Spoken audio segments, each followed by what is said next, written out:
오늘 드릴 말씀은 어쩌면 여러분의 남은 인생을 통째로 바꿔놓을지도 모르는 아주 중요한 이야기입니다.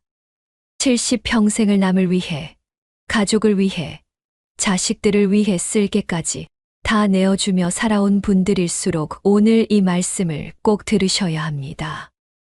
왜 누구보다 다정하고 착하게 살아온 당신이 정작 노후에는 외롭고 상처만 받는지, 왜 아들 전화 한 통에 하루 기분이 무너지고 며느리 말 한마디에 가슴이 답답해 잠을 못 이루는지, 그 근본적인 이유를 심리학적으로 풀어드리겠습니다.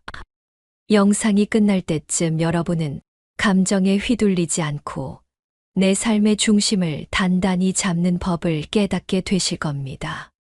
본격적인 이야기 시작하기 전에 지혜담 구독과 좋아요 한 번씩만 눌러주세요. 여러분의 작은 응원이 더 깊고 따뜻한 지혜를 전해드리는 큰 힘이 됩니다. 여러분, 요즘 들어 부쩍 이런 생각 들지 않으세요? 아니, 내가 원래 이런 사람이 아닌데 왜 이렇게 사소한 것에 서운하고 예민해질까? 남들은 은퇴하고 나면 마음이 편안해질 줄 알았다고들 하는데 현실은 정반대인 경우가 많습니다. 별일 아닌데도 가슴 한구석이 꽉 막힌 것처럼 답답하고 누군가 툭 던진 말 한마디가 화살처럼 박혀서 며칠 밤을 꼬박 새우기도 하죠. 특히 가장 가까운 자식이나 배우자, 오랜 친구와의 관계에서 이런 일이 생기면 배신감은 더 커집니다. 내가 저를 어떻게 키웠는데, 내가 저한테 어떻게 했는데 나한테 이럴 수 있나? 이런 생각이 머릿속을 떠나지 않는다면 그건 여러분의 성격이 나빠져서도 아니고 여러분이 약해져서도 아닙니다. 심리학적으로 볼 때 이건 아주 자연스러운 현상이지만 동시에 아주 위험한 신호이기도 합니다. 지금까지 여러분은 마음을 너무 앞세워 살아오셨기 때문입니다. 우리는 흔히 다정하고 따뜻한 것이 미덕이라고 배웠습니다. 주변 사람들에게 살갑게 굴고 자식 일이라면 열일 제쳐두고 나서며 남의 시선과 기분을 먼저 살피는 것.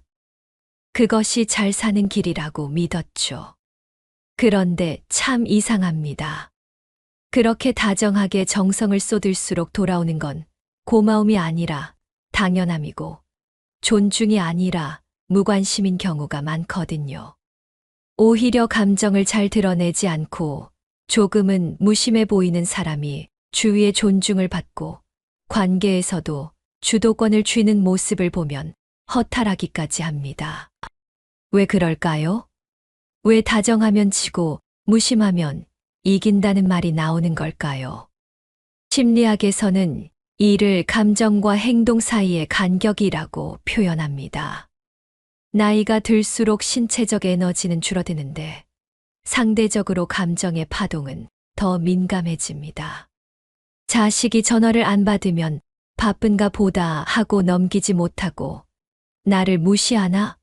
무슨 일이 있나? 하며 온갖 부정적인 시나리오를 써 내려가죠. 감정이 먼저 요동치고 그 감정에 내 이성과 행동이 질질 끌려가는 구조가 고착된 것입니다. 이 상태로 노후를 보내면 내 삶의 주인은 내가 아니라 타인의 반응이 됩니다.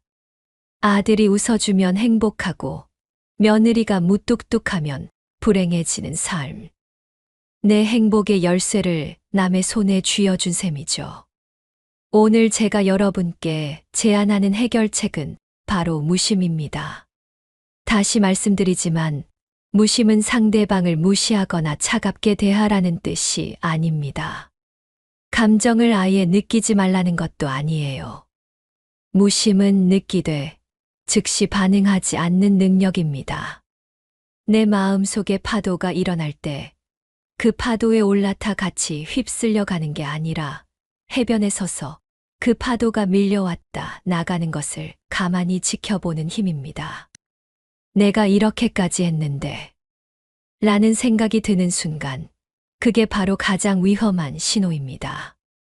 이 말 안에는 상대에게 보상을 바라는 마음이 숨어 있기 때문입니다. 내가 준 만큼 받지 못하면 서운함은 분노가 되고 그 분노는 관계를 망치는 독이 됩니다. 이제는 다정함의 방식을 바꿔야 합니다. 밖으로 뿜어내던 에너지를 안으로 거두어들여야 합니다. 오늘 이 시간을 통해 어떻게 하면 그 무심의 기술을 내 것으로 만들 수 있는지, 어떻게 해야 자식과 주변 사람들로부터 진정한 존중을 이끌어낼 수 있는지 하나씩 짚어보겠습니다. 준비되셨나요? 이제 복잡한 생각은 잠시 내려놓으시고 오직 여러분 자신만을 위한 이 지혜의 대화에 귀를 기울여 보시기 바랍니다. 70년 인생을 버텨온 당신은 충분히 그럴 자격이 있습니다.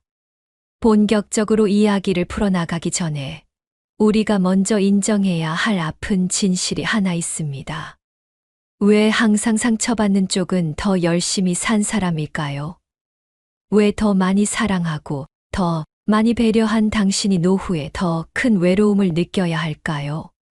심리학적으로 보면 그 이유는 명확합니다. 당신은 너무 오랫동안 타인의 감정을 내 것처럼 끌어안고 살았기 때문입니다. 자식이 성적이 떨어지면 내 인생이 실패한 것 같고, 남편이 기분이 안 좋으면 내가 뭘 잘못했나 눈치를 보며 친구의 차가운 말투 하나에 밤잠을 설치셨죠. 이렇게 타인과 나 사이의 심리적 경계선이 허물어진 상태를 감정적 융합이라고 부릅니다. 특히 우리 시니어 세대는 희생을 미덕으로 알고 살았습니다.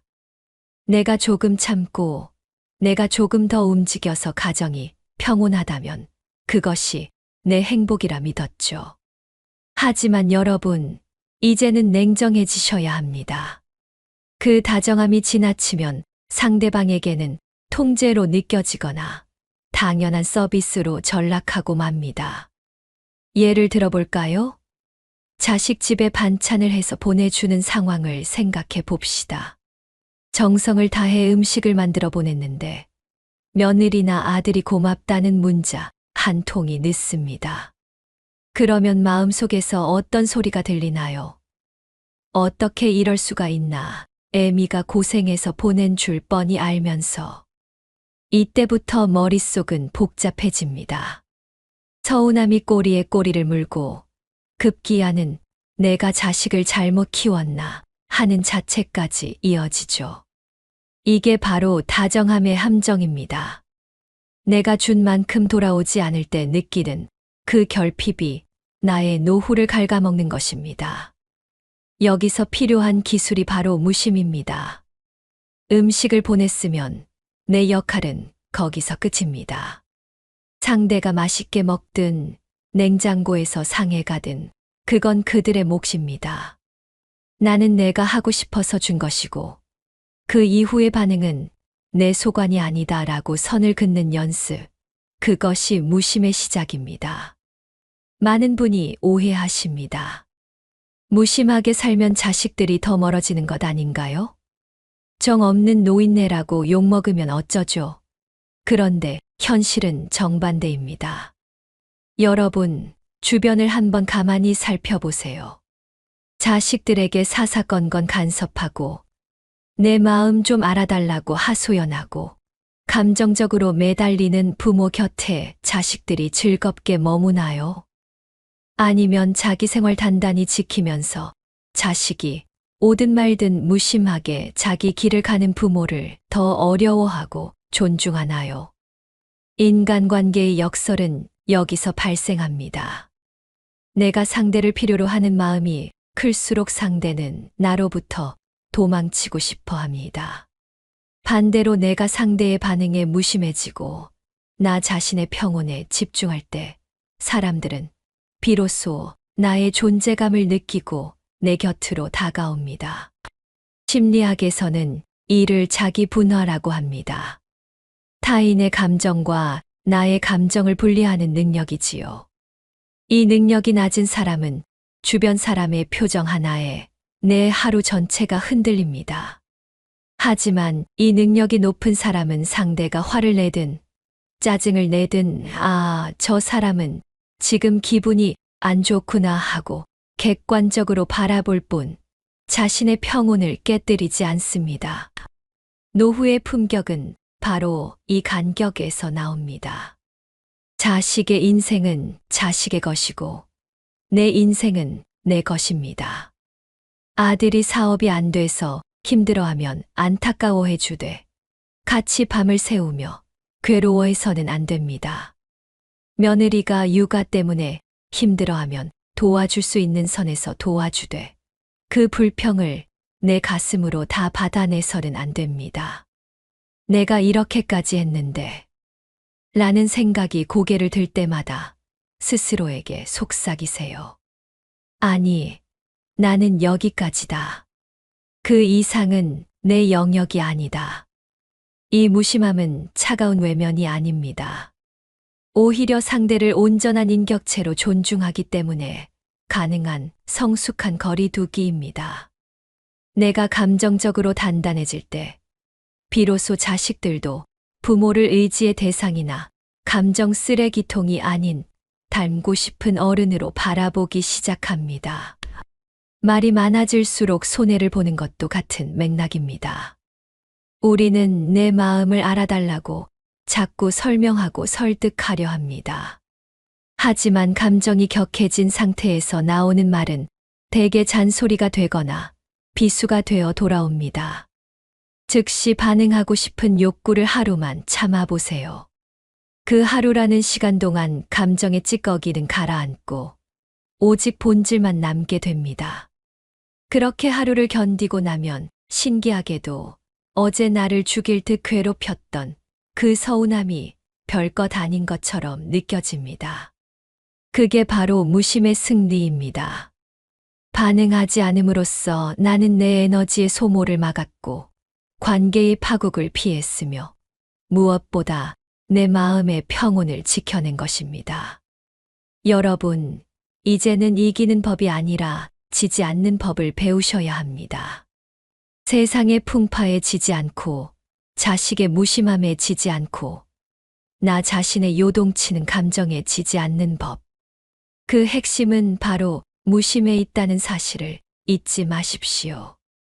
자, 이제 조금 더 구체적인 우리네 일상 속으로 들어가 보겠습니다. 우리 시니어들이 가장 많이 상처받는 곳, 바로 자식과의 관계입니다. 흔히들 자식은 키워놓으면 다 남이다라고 말씀하시죠. 그런데 사실은 자식이 남이 되어서 서운한 게 아니라 자식을 여전히 나의 일부라고 생각하기 때문에 서운한 겁니다. 심리학에서는 이를 심리적 탯줄을 끊지 못했다고 표현합니다. 자식이 40이 넘고 50이 되어도 부모 눈에는 여전히 챙겨야 할 어린애처럼 보이죠. 그래서 아들이 사업 문제로 골머리를 앓으면 내가 대신 밤잠을 설치고 딸이 시댁 일로 속상해하면 내 가슴이 찢어집니다. 하지만 여러분, 냉정하게 들리시겠지만 그건 다정함이 아니라 자식의 인생을 침범하는 일입니다. 실제 사례를 하나 들어볼게요. 70대 초반의 한 어머님은 평생을 자식 뒷바라지에 바치셨습니다. 그런데 어느 날부터 며느리의 태도가 미묘하게 차가워졌어요. 인사도 짧고 전화도 먼저 하는 법이 없었죠. 어머님은 그때부터 온갖 생각을 다 하십니다. 내가 저번에 그 말을 해서 그런가? 내가 보낸 김치가 맛이 없었나? 결국 참다 못해 아들에게 서운함을 토로하셨죠. 너희 처는 왜 그러냐? 라고요. 그 결과가 어땠을까요? 아들과는 크게 싸웠고 며느리와의 관계는 이제 돌이키기 힘들 만큼 어색해졌습니다. 여기서 어머님이 놓친 것이 바로 무심의 기술입니다. 만약 그때 어머님이 무심하셨다면 어땠을까요? 요즘 며느리가 직장 일이 힘든 모양이구나 하고 넘기거나 나도 젊었을 때 시어머니 전화 받는 게 숙제 같았지 하며 그 반응에 내 감정을 섞지 않았다면 말입니다. 상대의 반응에 즉시 대꾸하지 않고 내 마음의 간격을 확보했다면 적어도 아들과 얼굴을 붉히거나 며느리를 미워하며 밤을 지새우는 일은 없었을 겁니다. 여러분, 인정받고 싶은 욕구를 내려놓으셔야 합니다. 내가 이렇게까지 했는데 너희가 어떻게 나한테 이럴 수 있니? 라는 생각은 노후를 불행하게 만드는 가장 큰 독약입니다. 내가 준 사랑은 거기서 끝내야 합니다. 되돌려 받으려는 마음이 생기는 순간, 그것은 사랑이 아니라 거래가 됩니다. 거래는 조건이 맞지 않으면 반드시 갈등을 낳지요. 우리가 무심해져야 하는 진짜 이유는 상대를 벌주기 위해서가 아닙니다. 바로 나 자신을 보호하기 위해서입니다. 감정적으로 말이 많아질수록 우리는 손해를 봅니다. 내 마음을 알아달라고 하소연할수록 상대는 나를 피곤한 노인으로 규정해 버립니다. 하지만 내가 감정에 휘둘리지 않고 묵묵히 내 삶을 즐기는 모습을 보일 때 자식들은 비로소 부모를 한 명의 당당한 인간으로 존중하기 시작합니다. 주변의 친구들과의 관계도 마찬가지입니다. 오랜 친구가 내 단점을 콕 집어 말하거나 모임에서 나를 은근히 소외시키는 것 같을 때 즉시 맞대응하지 마세요. 어떻게 내가 나한테 그럴 수 있어? 라고 따지기보다 저 친구가 오늘은 마음이 꼬였나 보네 하고 한 발짝 물러나 보십시오. 하루만 반응을 미뤄보세요. 그 하루 사이에 내 안의 날카로운 감정은 무뎌지고 상황을 객관적으로 볼 수 있는 지혜가 생깁니다. 심리학자들은 노년기에 가장 필요한 덕목으로 정서적 자립을 꼽습니다. 내 기분의 핸들을 남에게 맡기지 않는 것이죠. 자식이 살갑게 굴면 기분이 좋지만 그렇지 않더라도 내 하루가 무너지지 않는 상태. 그것이 바로 우리가 지향해야 할 성숙한 노후의 모습입니다. 기억하십시오. 무심은 차가운 벽을 쌓는 것이 아닙니다. 내 마음의 정원에 울타리를 치는 것입니다. 아무나 들어와 내 꽃밭을 짓밟지 못하게, 특히 내가 사랑하는 사람들이 의도치 않게 내 마음을 헤집어 놓지 못하게 적절한 거리를 두는 것입니다. 그 거리가 있어야 비로소 서로를 온전히 바라볼 수 있습니다. 여러분, 이제는 조금 더 현실적이고 뼈아픈 이야기를 해보려 합니다. 바로 이 무심함이 어떻게 우리의 경제적 안정과 마지막 자존감을 지켜내는지에 대한 이야기입니다.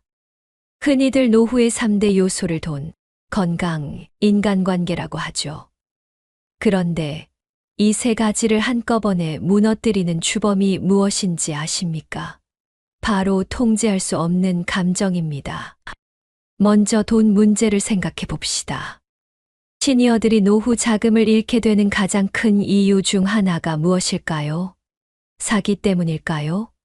아니면 투자 실패일까요? 의외로 많은 경우가 감정적인 자금 집행 때문입니다. 자식이 사업이 어렵다고 눈물을 보일 때, 손주가 학원비 때문에 기가 죽어 있다는 소리를 들을 때, 우리 시니어들의 마음은 요동칩니다. 내가 굶어도 내 새끼는 살려야지.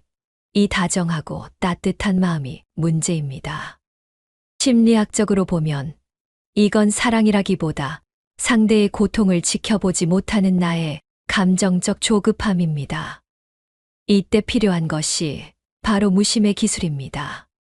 상대가 처한 상황을 객관적으로 바라보고 내가 도와줄 수 있는 한계선을 냉정하게 긋는 것. 감정에 휘둘려 내 노후 자금의 마지노선을 넘겨버리는 순간 부모와 자식 관계는 지옥으로 변합니다. 돈을 빌려준 부모는 자식의 눈치를 보게 되고 갚지 못하는 자식은 부모를 피하게 되니까요. 무심하게 거절할 줄 아는 사람이 결국 자식과의 관계도 끝까지 지켜냅니다. 건강 또한 마찬가지입니다. 스트레스가 만병의 근원이라는 말 지겹도록 들으셨죠? 그런데 시니어의 스트레스 80%는 사람에게서 옵니다. 누가 나를 무시하는 것 같을 때, 나만 빼놓고 자기들끼리 즐거운 것 같을 때, 우리 몸에서는 코르티솔이라는 스트레스 호르몬이 뿜어져 나옵니다. 심장이 두근거리고 혈압이 오르며 밤잠을 설치게 되죠. 이럴 때 왜 나한테 이럴까를 붙잡고 있으면 내 몸만 상합니다. 그때 속으로 이렇게 외쳐보세요. 그러라 그래. 이 네 글자가 바로 무심의 정수입니다. 남이 나를 어떻게 생각하든, 나에 대해 어떤 오해를 하든, 그건 그 사람의 생각이고, 내 몸 건강이 제일이다라고 생각하며 관심을 끊어버리는 겁니다. 내 감정의 에너지를 밖으로 쏟지 않고 내 몸을 돌보는데 집중할 때 우리 시니어들의 얼굴에는 비로소 평온한 광채가 돕니다. 그리고 여러분, 말에 대해 다시 한번 강조하고 싶습니다. 감정적으로 말이 많아질수록 우리는 반드시 손해를 봅니다. 왜냐하면 감정이 섞인 말은 상대에게 전달될 때 그 본래의 의미는 사라지고 감정의 찌꺼기만 남기 때문입니다. 자식에게 서운함을 토로할 때 우리는 10가지 잘해준 것을 말하고 1가지 서운함을 덧붙이지만 듣는 자식은 그 10가지 공은 잊어버리고 마지막 1가지 서운함에만 꽂힙니다. 아, 우리 어머니는 또 옛날 얘기하시네. 또 나를 죄인 만드시네. 하고 마음의 문을 닫아버리죠. 그래서 무심한 사람은 말을 아낍니다. 내 마음이 요동칠 때 입을 닫는 것이 얼마나 위대한 승리인지를 알기 때문입니다. 말을 아끼면 신비감이 생기고 그 신비감은 곧 권위가 됩니다. 자식들이나 주변 사람들이 요즘 우리 어머니, 아버지가 예전 같지 않게 차분하시네? 무슨 생각을 하시는 걸까? 하고 궁금해하게 만드세요. 국어라는 다정함보다 무심한 침묵이 여러분의 자존감을 훨씬 더 높여줄 것입니다. 인생의 후반전은 덜어내는 과정입니다. 물건도 덜어내야 하지만 가장 먼저 덜어내야 할 것은 타인에 대한 기대와 내 안에 들끓는 감정입니다. 내가 이만큼 했으니 너도 이만큼 해야지라는 계산기를 버리십시오. 그 계산기를 버리는 순간 여러분은 비로소 자유로워집니다. 무심해진다는 것은 삶이 시들해지는 것이 아닙니다. 오히려 불필요한 곳에 쓰이던 에너지를 모아 내가 진짜 좋아하는 것, 나를 미소 짓게 하는 것에 집중하는 가장 적극적인 삶의 태도입니다. 남의 기분을 살피느라 정작 내 기분이 어떤지는 뒷전이었던 지난 세월을 보상받는 유일한 방법입니다. 여러분, 기억하세요. 우리가 끝까지 품위 있게 살기 위해 필요한 것은 뜨거운 열정이 아니라 차분한 무심함입니다. 세상이 나를 흔들어도 그럴 수도 있지 하고 웃어 넘길 수 있는 그 여유 말입니다. 자, 그렇다면 이 무심함이라는 기술을 어떻게 우리 일상에 적용할 수 있을까요? 머리로는 알겠는데 막상 자식 얼굴을 보거나 친구의 기분 나쁜 말투를 들으면 마음이 먼저 덜컥 내려앉는 게 우리네 마음이죠. 그래서 오늘 제가 여러분께 무심의 3단계 훈련법을 제안하려 합니다. 이건 대단한 수행이 아니라 아주 사소한 습관의 변화에서 시작됩니다. 첫 번째 단계는 관찰자 되기입니다. 가슴이 답답해지거나 울컥 화가 치밀어 오를 때 내가 화가 났다라고 생각하지 마세요. 대신 지금 내 마음 속에 화라는 파도가 밀려오고 있구나라고 객관적으로 바라보는 겁니다. 마치 남의 일 보듯 하는 것이죠. 심리학에서는 이를 메타인지라고 합니다. 감정 속에 푹 빠져 있는 게 아니라 한 발짝 뒤로 물러나 그 감정을 구경하는 겁니다. 아, 내가 지금 서운함을 느끼고 있네? 왜 그럴까? 아들이 전화를 짧게 끊어서 그렇구나. 이렇게 내 상태를 말로 읊조리는 것만으로도 감정의 온도는 5도 이상 내려갑니다. 두 번째 단계는 24시간 반응 유예입니다. 서운한 마음이 들 때 바로 전화를 걸거나 문자를 보내지 마세요. 특히 밤늦은 시간에 감정에 휘둘려 보내는 문자는 다음 날 아침 100% 후회하게 됩니다. 무심한 사람의 가장 큰 특징은 반응의 속도를 조절할 줄 안다는 것입니다. 상대가 나를 화나게 했어도 즉시 맞받아치지 않고 딱 하루만 묵혀두세요. 잠을 한숨 자고 일어나면 어제 나를 괴롭혔던 그 감정의 파도는 이미 모래사장 밑으로 스며들어 자취를 감췄을 겁니다. 하루 뒤에도 여전히 기분이 나쁘다면 그때 차분하게 말씀하세요. 하지만 대부분은 그럴 수도 있지 하고 넘어가게 될 겁니다. 세 번째 단계는 나만의 정원 가꾸기입니다. 자식이나 타인에게 쏟았던 그 극진한 관심을 이제는 오롯이 나 자신에게 돌리는 연습입니다. 여러분, 혹시 최근에 내가 무엇을 먹을 때 가장 행복한지, 어떤 길을 걸을 때 마음이 편안한지 진지하게 고민해 보신 적 있으신가요? 많은 시니어분이 자식 걱정하느라 정작 본인이 좋아하는 게 뭔지도 잊고 사십니다. 이제는 무심하게 선언하세요. 애들아, 이제 내 인생은 내가 즐겁게 살 테니 너희도 너희 인생 책임지고 살아라.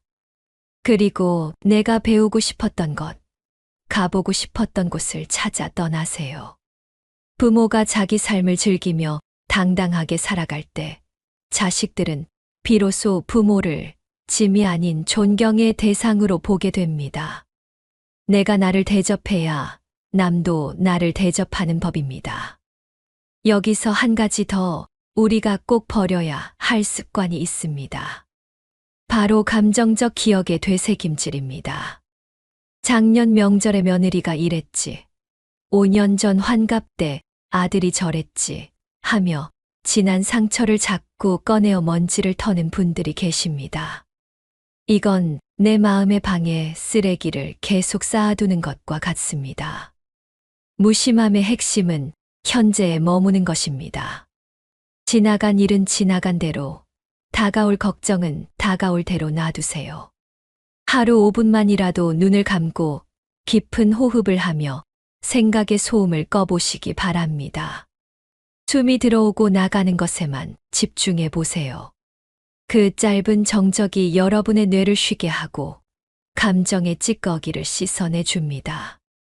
여러분, 다정하면 지고 무심하면 이긴다는 말은 남을 이기라는 뜻이 아닙니다. 내 안의 어지러운 감정을 이기고 세월이 주는 상처로부터 나를 지켜내라는 뜻입니다. 무심은 가장 차가운 태도가 아니라 가장 뜨거운 자기 사랑의 표현입니다. 내가 편안해야 주변도 편안해집니다. 내가 흔들리지 않아야 내 가족도 나를 중심으로 모여들 수 있습니다. 이제 여러분의 마음속에 작은 쉼표 하나를 찍어보세요. 그래, 그럴 수도 있지. 나는 나대로 충분히 잘 살아왔고, 지금도 충분히 괜찮다.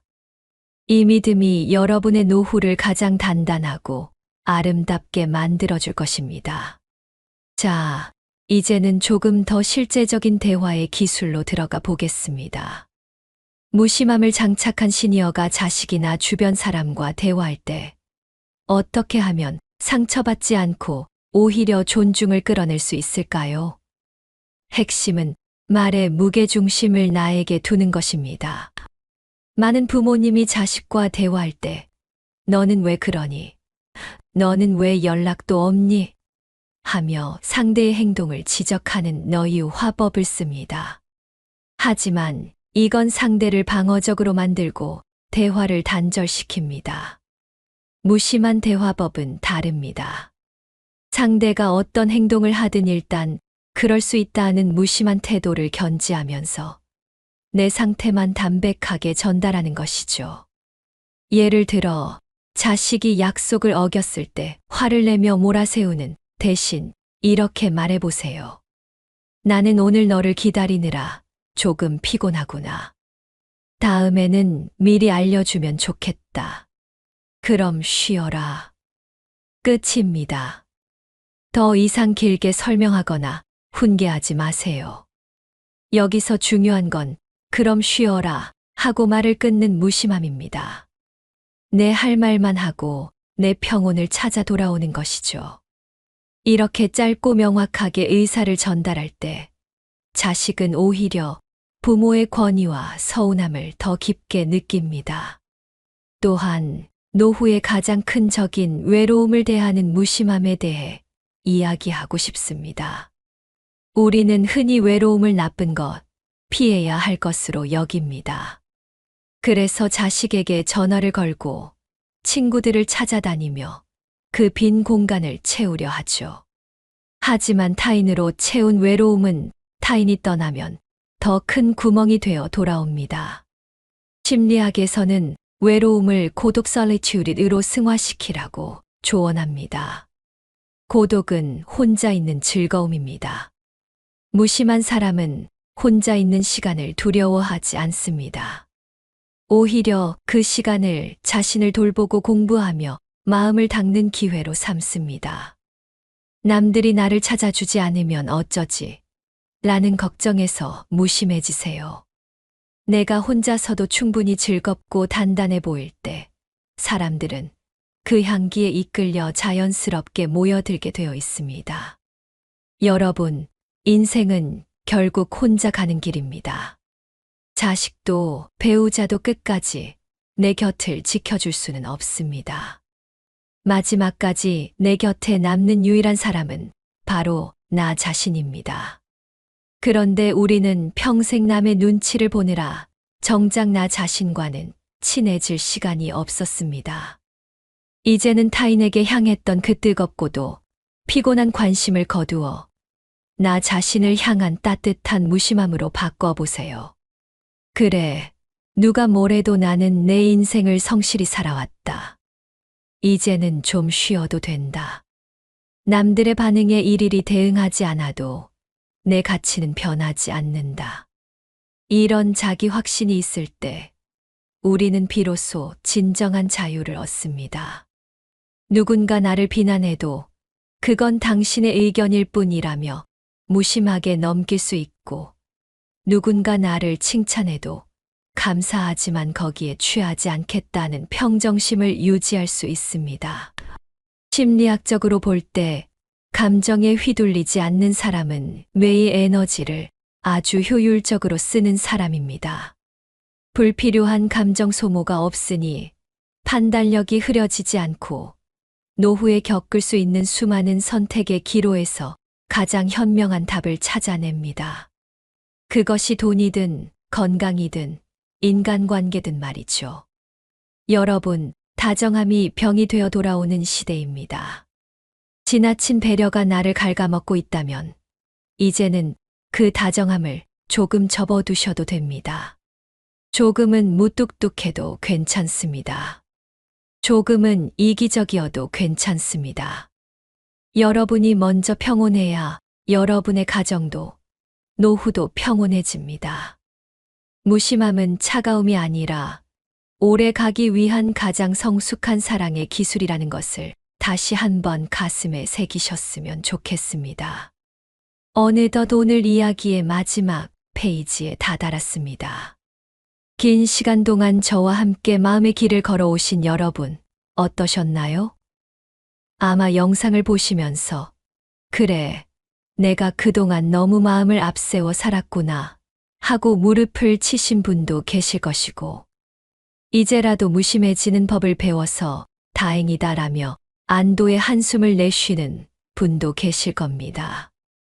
이제 오늘 우리가 나눈 지혜를 한 문장으로 정리해 보겠습니다. 노후를 힘들게 만드는 것은 나에게 일어난 사건이 아니라 그 사건에 반응하는 나의 방식이다.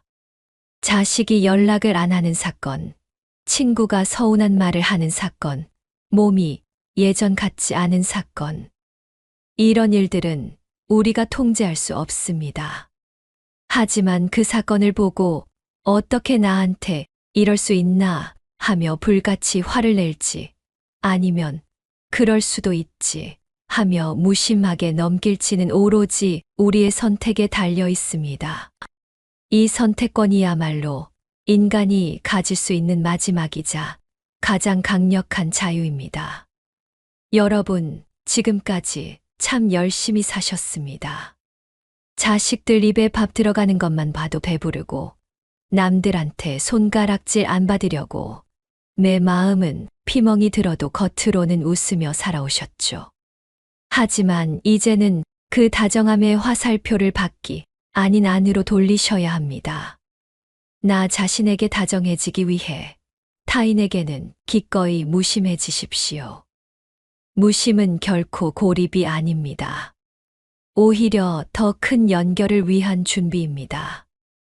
내가 감정적으로 단단해지고 독립적인 존재가 될 때 가족들은 부모를 짐이 아닌 삶의 이정표로 바라봅니다. 억지로 붙잡으려 할 때는 도망가던 인심과 존중이 내가 무심하게 내 자리를 지키고 있을 때 비로소 내 곁으로 돌아오는 역설을 꼭 경험해 보시길 바랍니다. 오늘부터 딱 3가지만 실천해 보세요. 첫째, 서운함이 몰려올 때 내가 이렇게까지 했는데 라는 말을 입 밖으로 내지 않기. 둘째, 상대의 반응에 즉시 대꾸하지 않고 하루만 뒤로 미루기. 셋째, 하루에 한 번은 오로지 나를 미소 짓게 하는 일에 집중하기. 이 작은 변화가 쌓여 여러분의 노후는 누구보다 단단하고 평온해질 것입니다. 감정에 휘둘리지 않는 사람, 무심의 기술을 익힌 사람이 결국 인생이라는 긴 여정의 끝에서 마지막에 웃는 승자가 됩니다. 오늘 지혜담에서 준비한 이야기는 여기까지입니다. 여러분의 가슴 속에 작은 평온의 씨앗 하나가 심어졌기를 진심으로 바랍니다. 오늘 내용이 마음의 짐을 조금이나마 덜어드렸다면 주변에 감정적으로 힘들어하는 친구나 지인들에게도 이 영상을 공유해 주세요. 그분들에게도 큰 위로와 힘이 될 것입니다. 아직 구독과 좋아요를 누르지 않으셨다면 지금 한 번씩만 눌러주세요. 여러분의 응원이 저에게는 이 채널을 이어갈 가장 큰 원동력이 됩니다. 다음 시간에는 더 깊고 따뜻한 인생의 지혜를 담아 찾아뵙겠습니다. 오늘도 타인의 시선이 아닌 나 자신의 평온을 선택하는 무심하고도 당당한 하루 보내시길 바랍니다. 지금까지 지혜담이었습니다. 감사합니다.